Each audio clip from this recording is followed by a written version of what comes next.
Welcome to Final Whistle Football News, the home of daily football and transfer updates. Subscribe now and join the community of true football lovers. Never miss a moment from the beautiful game. Arsenal match suspended for 10 minutes as star given oxygen after worrying head injury. The match between Arsenal and Brighton in the Women's Super League was suspending following a head injury to a Seagulls player. The Women's Super League clash between Arsenal and Brighton was paused for 10 minutes following a head injury that saw the victim require oxygen. Maëlys Mpom was defending a cross when the ball hit her directly in the face and left the field on a stretcher. The Brighton defender sparked concerning scenes as she was first treated on the pitch and placed into a neck brace and onto a stretcher. 6 medics helped her off the pitch with an oxygen mask and tank in place. Following the lengthy delay in action, Mpom received a standing ovation from Brighton's fans at the Emirates. At the end of the game, 13 minutes of stoppage time were added on. The Seagulls' social media account said, after a lengthy pause in play, Maëlys has been stretchered off after initially receiving medical attention on the pitch. Wishing you a speedy recovery, Maëlys. Arsenal came away victors after taking the lead in the opening half of the game at the Emirates Stadium. Marissa Auslagers scored an own goal in the 15th minute. Auslagers turned into her own net as she deflected Olivia Smith's cross. Neither side was able to change the scoreline for the remainder of the match, with 27,336 people watching on in North London. Former Arsenal and England defender Gilly Flaherty was impressed by Brighton's performance in defeat. "Brighton have been strong today," she said on BBC. "They've been disciplined. They will feel frustrated that the only goal they conceded came from an own goal. They couldn't have done much about it. But they can take a lot of positives from this game. They will hope that they can pick up points when they come up against teams in and around them." Arsenal's victory moves them to 5th in the WSL, with 3 wins from their opening 6 games. The visitors, meanwhile, are 4 points behind in 7th. Flaherty believes it was crucial for the North London side to claim 3 points, regardless of performance. Arsenal came into the game winless in their previous 4 matches, with their most recent loss coming against Lyon. "When you are coming off the back of results Arsenal have had, they just need to get those 3 points, she said. That's what they will be taking away from this game. The substitutes came on and made an impact today as well. It's just an important result for Renée Slegers and Arsenal." My second news is Crystal Palace chief reveals reason Marc Guehi's Liverpool transfer collapsed. Crystal Palace chairman Steve Parish has opened up on the decision to keep hold of Marc Guehi after a move to Liverpool collapsed on transfer deadline day. Crystal Palace chairman Steve Parish has revealed the reason that the Eagles pulled the plug on Marc Guehi's move to Liverpool. But the Eagles' efforts to find a replacement for their skipper collapsed when Brighton and Hove Albion's Igor Julio opted for a loan spell at West Ham United instead of a move to Selhurst Park. Reports also surfaced that evening suggesting head coach Oliver Glasner, who was determined to retain Guehi, had threatened to quit if his captain departed South London. Parish has now disclosed that the FA Cup winners' maiden European adventure was the decisive factor in choosing to retain Guehi, who will be free to discuss terms with foreign clubs from January 1 regarding a pre-contract agreement as a free agent. "It's a difficult decision," Parish told TalkSport. "It's as simple as that. These things are never black and white. I decided in the end that, based on the advice that I got and with what I think, that we would have a better season if we kept Marc. We don't guess about these things. If you look at it rationally, if you look at what is worth the place in the Premier League, the fact that we're in the Conference League for the first time in our history. This is a fairly unusual set of circumstances in which to keep a player. If we were fighting between the difference of 10th and 14th, if that was going to be the difference between keeping Marc and letting Marc go, then probably we would have said, right, we should take the money. Liverpool are anticipated to return next summer when the 25-year-old will be available as a free agent, but the Reds will likely face competition from clubs around Europe.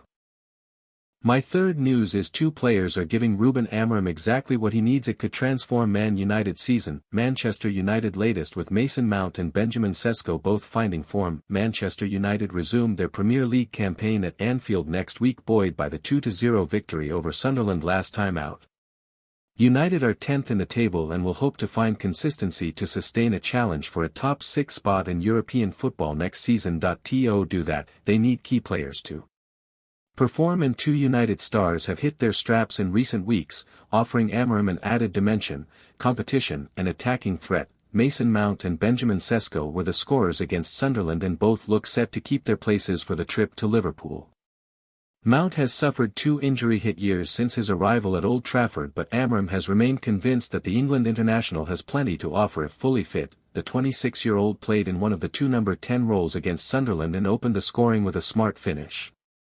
Mount has been used in a plethora of positions already this term, but that attacking midfield role is the best fit for his capabilities as he seeks to recapture his best form. Mount kept summer signing Matheus Cunha out of the side against Sunderland, and having players of quality coming off the bench as game-changing options is something United have lacked in recent seasons. For Mount himself, there is a steely determination to showcase his talent this season as he seeks to help United erase the memories of a disappointing 2024-25 campaign which ended with a 15th place finish in the Premier League and a Europa League final defeat to Tottenham. A lot of people have said a lot of stuff about us as a group, and we ball that up and we use that energy in the best way we can, and that's on the football pitch against other teams, and really competing and fighting for those 3 points, admitted Mount earlier this season. Mount was joined on the scoresheet against Sunderland by Sesko, who netted his 2nd goal since his summer arrival. The Slovenia international is beginning to make his mark up front, and if he can offer the consistent goal-scoring threat that Rasmus Højlund struggled to achieve last season, then United can reap the rewards. Højlund has hit the ground running since departing United for Napoli, but he managed just 4 goals for the Reds in the Premier League last season. If Amorim's men are to compete at the top end of the table, they will need a regular supply of goals from their centre-forward. Sesko's early signs of fulfilling that brief are promising, and Amorim has been pleased with what he has seen from the 22-year-old. The thing I like most in Ben is, even when things are hard for him with the ball, he is working hard in every minute of the game, he said. That is the most important thing in the moment. The hard work will continue at Anfield on Sunday. Amorim will hope it yields a result.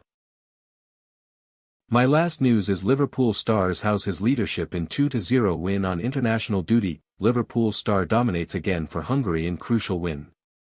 Hungary's 2-0 victory over Armenia may not have been flawless, but it offered yet another example of why Liverpool midfielder Dominik Szoboszlai is fast becoming one of the most influential figures in European football.